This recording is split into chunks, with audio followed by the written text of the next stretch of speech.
welcome back to my channel. Selamat datang kembali di reading vlog Maret aku.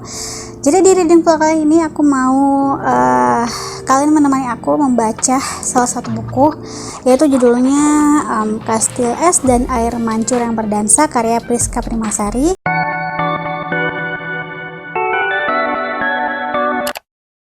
Jadi buku ini bakalan menemani aku di reading vlog bulan Maret ini.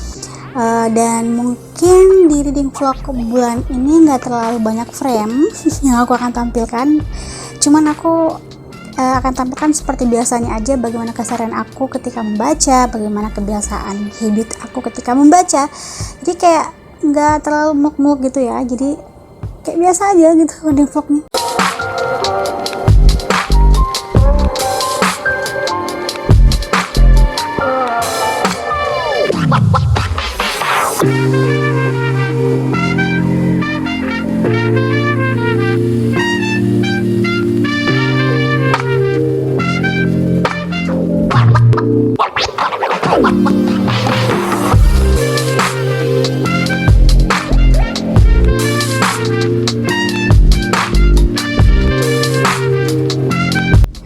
Jadi di buku ini tuh Kastil Es dan Air Mancur Berdansa. Aku bakalan kasih tau kalian kayak sinopsisnya gitu, sinopsis singkat bentuknya. Jadi di buku ini karya Priska Primasari judulnya Kastil Es dan Air Mancur Berdansa, ini literally kayak romance gitu, menceritakan tentang si Florence dan Winter yang ketemu di sebuah bis gitu. Nah, jadi mereka itu ketemu tidak sengaja dan mereka terlibat percakapan gitu di bis. Jadi sebelum di bisnya itu si Florence itu kayak dia itu kabur, lari dari keluarganya yang mau menjodohkan Florence dengan orang yang tidak dikenal gitu. Jadi kayak semacam dijodohkan gitu, dan Florence akhirnya kabur dari rumah, dia nggak mau dijodohkan kayak gitu, dan akhirnya dia bertekad untuk pergi entah kemana gitu, kayaknya nggak ada tujuan diceritakan di sini. Terus tiba-tiba dia masuk ke dalam sebuah bis, dan dan di dalam bis itu ketemu sama si cowok bernama Winter. Nah, yang aku bakalan notice di bab-bab awal ini adalah pertama adalah karakter dan backgroundnya. Nah, untuk karakter aku suka banget pendeskripsian dari karakter si tokoh ini, Florence dan Winter, dimana si Florence ini betul-betul tuh kayak di opening sudah kelihatan banget si Florence ini sifatnya itu kayak keras kepala, nggak mau dipaksa. Terus dia sebenarnya periang gitu, ceria dan humble ke semua orang, cuma di dalam kehidupannya tuh dia penuh dengan kesedihan gitu. Jadi kayak kisah kehidupannya itu nggak semulus dengan sifatnya. Nah, kebalikan dari Winter ini adalah orang yang cuek, bukan bilang cuek sih, lebih ke kayak kalem, pengabar, dan nggak terlalu neko-neko gitu. Dia tuh orangnya belak-belakan, nggak terlalu banyak AIU babibu gitu, yang nggak ceria juga, biasa-biasa aja, kalem. Tapi di dalam hatinya si Winter, maksudnya dia tuh menyimpan rasa kasih sayang, dia menyimpan rasa dia punya sifat yang hangat gitu, dan punya sifat pengertian, perhatian kayak gitu. Itu kayak karakternya tuh betul-betul kuat hidup di dalam bukunya di awal-awal, di opening, dan aku suka banget, langsung kayak page turner gitu. Ini udah di hampir setengah halaman gitu aku baca. Terus pendeskripsian latar belakang aku suka karena di situ nggak terlalu muluk-muluk, kayak diksinya tuh nggak terlalu tinggi, menceritakan ini di sini langit segini, gedung-gedungnya kayak gini, atau jalanannya seperti ini, bisnis seperti ini. Nggak terlalu didetailkan kayak gitu diksinya. Cuma kayak gaya bahasa yang diambil si penulis ini tuh aku cukup suka gitu, karena di dalam cerita ini, di opening gitu, latar belakangnya cukup tertata dengan rapi, dikemas dengan pas. Jadi nggak terlalu berbelit-belit, nggak terlalu banyak neko-neko, dan nggak terlalu banyak basa-basi lah gitu. Jadi kayak straight to the point, bagaimana backgroundnya kayak gini, tapi dibahasakan dengan gaya bahasa yang to the point gitu. Itu yang aku suka di dalam buku ini.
So, aku sudah sampai di pertengahan ke penghujung ceritanya. Jilbabnya berantakan. Jadi sepanjang aku baca itu aku kayak banyak mengurutkan alis gitu, karena banyak banget kejadian-kejadian atau di part-part dimana karakternya itu kayak berubah dan gak terlalu stabil gitu.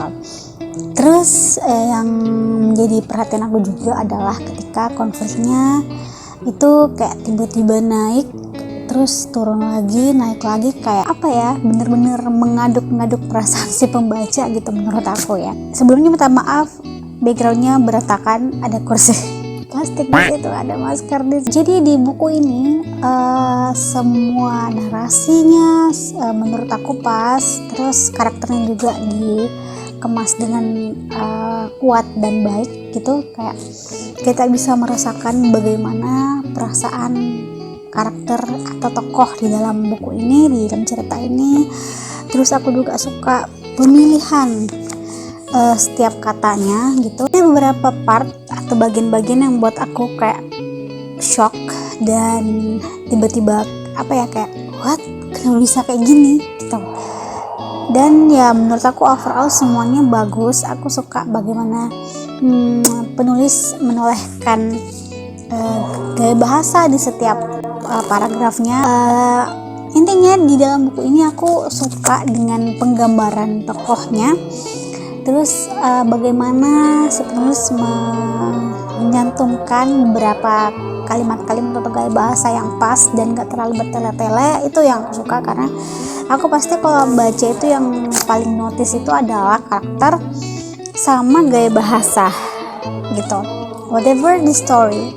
Kalau misalkan gaya bahasanya itu bagus dan karakternya hidup, bisa kayak seolah kita merasakan, itu bakalan kita enjoy aja gitu bacanya, kayak suka pasti dengan buku itu, di cerita itu. Nah, jadi intinya di buku ini aku suka semua penggambaran karakternya. Cuman itu dia di konflik beberapa part yang bikin aku agak sedikit bingung, dan juga tiba-tiba naik dan tiba-tiba turun yang buat cenat-cenut gitu loh, kayak aduh kok gini gitu ya. Overall semuanya bagus, dan sebenarnya itu mungkin poin dari konfliknya gitu ya. Cuman itu balik lagi gitu ya, biasanya kan kita membaca itu disuguhkan berapa adegan yang out of the box gitu, di luar di luar perkiraan kita, di luar ekspektasi kita. Dan aku intinya suka ceritanya, suka gaya bahasanya, suka karakternya.